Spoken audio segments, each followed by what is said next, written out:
So I just pulled the battery out to get a better look at it. It is very light, and according to the label, it is a lithium ion battery, and you can see it is quite small. You know, lithium ion, there is a lot of energy density, so it is a good space saver. Anyway, you can just get a glimpse in there of the inverter module. That is usually in the front.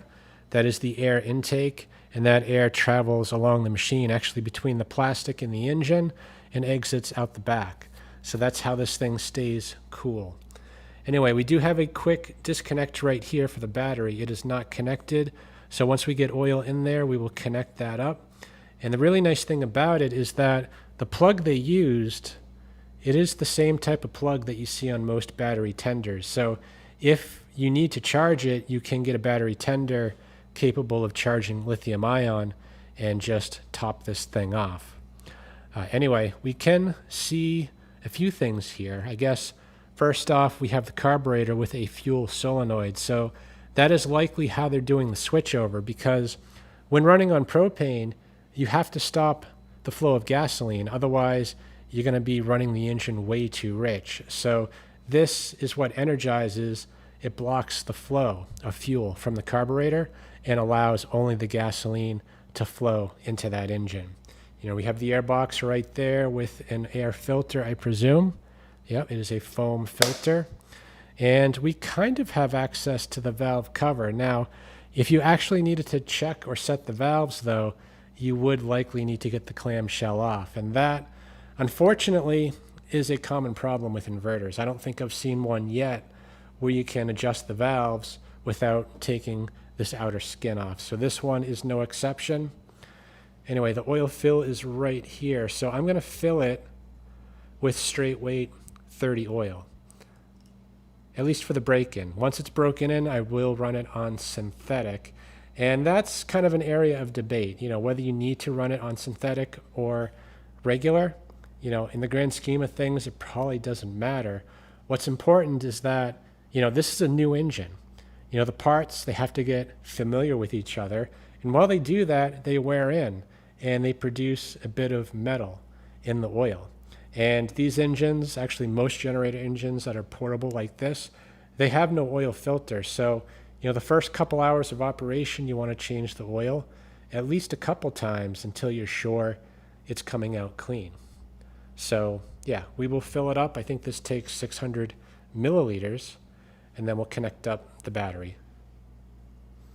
So I've already put in 200 milliliters. This is the sec filled up just to the last thread or two. So you technically don't need the dipstick to check it.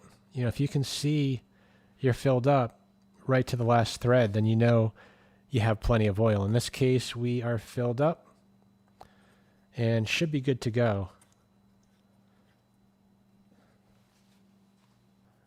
So we'll get the zip tie off, and I'll get the battery back in first before connecting it up. Now, there is a tie down. It's actually very similar to the one that Honda uses in the EU 6500. So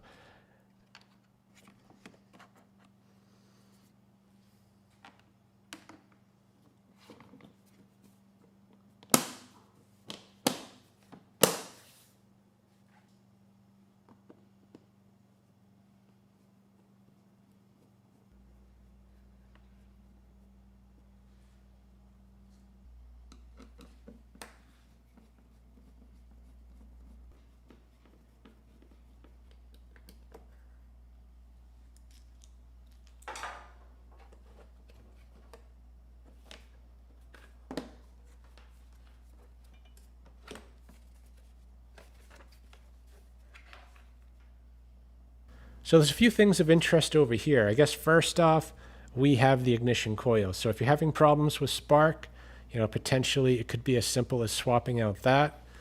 You know, here is the multi-function knob, and we have a much better look at the inverter module.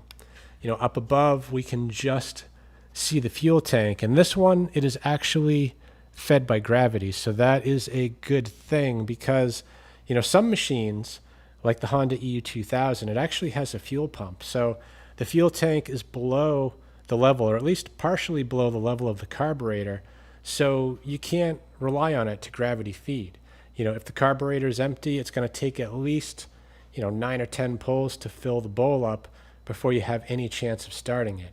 Something like this, you just turn it on, wait a few seconds, the bowl will fill via gravity. So that is always a nice feature. And then you have the starter rope right here going to the starter recoil. Now, you may notice that it's right up against the inverter, and unfortunately all inverters are made that way. So if you break the rope and you don't have electric start, then you have to change the rope. And in order to do that, you do have to remove the clamshell and get the inverter module out of the way. So yeah, I wouldn't say it's difficult, but it is very time consuming, and the spaces that you're working in are pretty tight, and sometimes getting the stuff back together, it can take a while.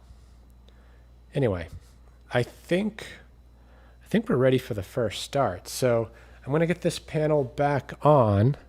I'm going to run it on gasoline to start.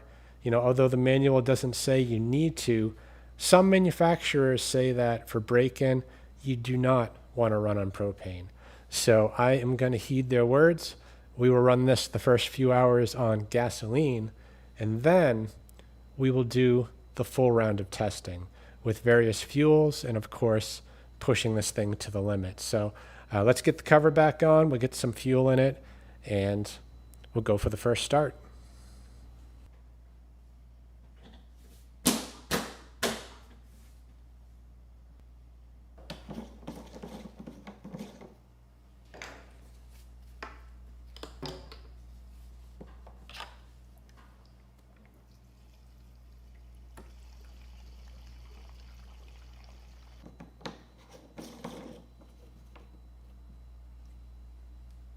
All right, let's give this a try. I've got the kilowatt plugged in, so assuming it starts, we will double check the output.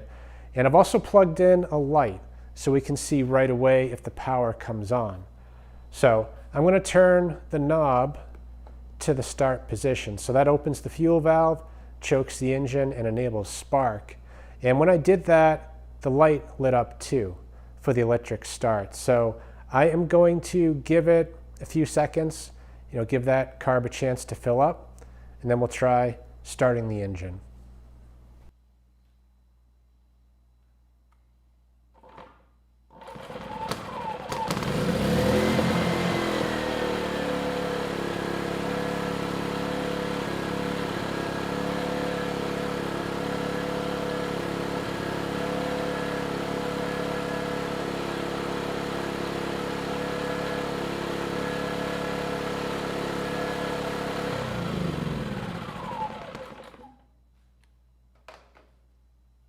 Well, that was easy. I could get used to that. Most machines I work on, they are a complete mess and require quite a bit of work before the first start. This one, not so much. All we did was add oil, plug in the battery, and push a button, and this thing came right to life. The engine sounds great, and we're making power, and the output looked pretty good. We were almost dead on at 60 hertz, and the voltage was a little bit above 120. At 124 volts, which is my preference. I'd rather be a little bit above than below. So we are looking really good. So let's get this outside. I do want to run it for a couple hours to properly break in the engine. We'll change the oil, and then we'll put it to the real test.